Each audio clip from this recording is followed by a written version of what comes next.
Ang mamagat ng tula namin ay Gamo-Gamo at isinulat ito noong ika-27 ng Mayo taong 1969. Madali lang naman ang sinasabi ng tula namin.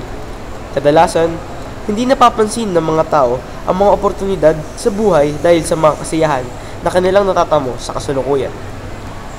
Ang mga oportunidad na hindi napapansin ang nagpapahamak sa mga tao.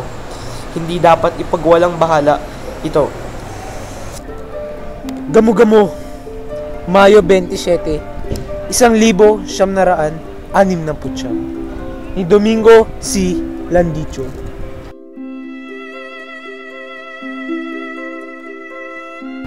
Ang ilaw at gamo-gamo sumusugba sa liwanag, mga pakpak na nagliyab, talaksang mga pakpak.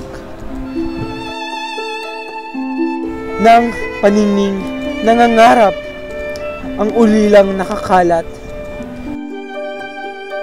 butiki at gamo-gamo, panatag sa pagsayaw. Sa bihis ng isang ilaw na walang kamalay-malay, sa umang ng kamatayan ng bungangang naghihintay.